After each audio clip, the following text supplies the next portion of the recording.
Aquí están los datos de la estatura de 41 alumnos ordenados crecientemente. Lo primero que hay que hacer es ordenarlos en una tabla de intervalos. Nosotros lo dividimos en 6. Hay que tener en cuenta que todos los intervalos tienen que ser del mismo tamaño. Aquí tenemos la tabla de datos hecha, la cual se divide en 6 intervalos y tiene registrada la frecuencia y la frecuencia acumulada de cada uno de estos. Primero comprobar que entre el cuartil inferior y el cuartil superior se encuentra el 50% de los datos. Primero hay que saber qué es un cuartil. Los cuartiles son los 3 valores que dividen el conjunto de datos en 4 partes ordenadas porcentualmente iguales. O sea, el cuartil 1 representa el cuartil inferior y el cuartil superior es el cuartil 3. Cada uno de estos representando el 25 y el 75% de los datos respectivamente. Para comprobar que entre estos dos se encuentra el 50% de los datos, primero necesitamos calcular el cuartil 1, el que se calcula dividiendo el total de datos. Esto se hace así: el 10,25 representa el total de datos dividido en 4, ya que el cuartil 1 es un cuarto del total de datos. A lo que se le resta 9, que es la frecuencia acumulada anterior a la que pertenece n de 4.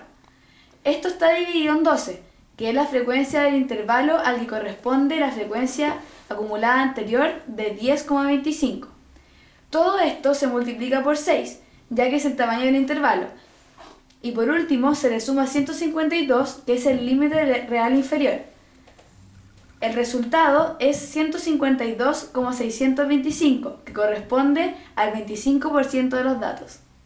Ahora calculamos el cuartil superior, que corresponde al cuartil 3. Esto se hace así: el 30,75 representa 3 cuartos del total de datos, a lo que se le resta 29, que corresponde a la frecuencia acumulada anterior.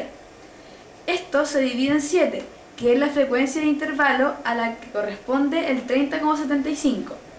Esto, al igual que antes, se multiplica por 6, que es el tamaño del intervalo, y se le suma 164, que es el límite real inferior, o sea, esto da 165,5.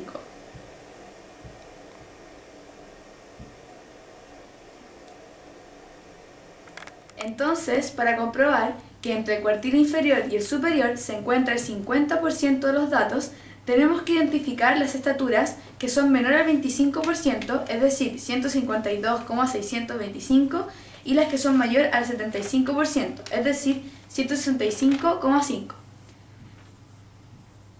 Las primeras darían 9 y la segunda 12. Si las sumamos dan 21 datos, lo que corresponde aproximadamente al 50% del total de 41 datos.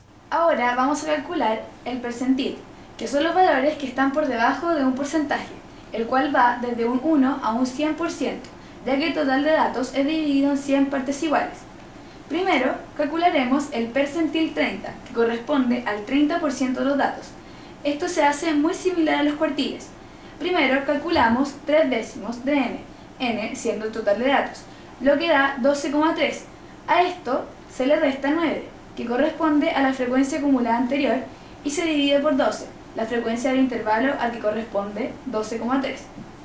Esto, al igual que antes, se multiplica por 6, el tamaño del intervalo, y se le suma 152, el límite real inferior. El resultado es 153,65. El percentil 50 corresponde al 50% de los datos. Entonces, el resultado será el mismo que si calculáramos la mediana. Esto es n partido en 2, es decir, 20,5, a lo que se le resta 9, que es la frecuencia acumulada anterior, dividido en 12, que es la frecuencia del intervalo. Este resultado se multiplica por 6, que es el tamaño del intervalo, y luego se le suma 152, es decir, el último número del intervalo anterior.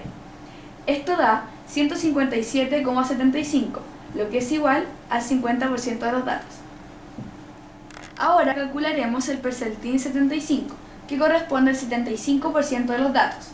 Primero se calcula 3 cuartos de n, esto da 30,75. A esto se le resta 29, que corresponde a la frecuencia acumulada anterior. Todo esto dividido en 7, que es la frecuencia del intervalo. Este resultado se multiplica por 6, ya anteriormente mencionado, que es el tamaño del intervalo, y se le suma 164, o sea, el límite real inferior. El resultado es 165,5, el que es igual al anteriormente calculado cuartil 3. De esto podemos concluir que calcular el percentil 50, la mediana y el cuartil 2 es exactamente lo mismo, ya que los tres corresponden al 50% de los datos. Lo mismo sucede al calcular el percentil 75 y el cuartil 3, ambos son el 75% de los datos.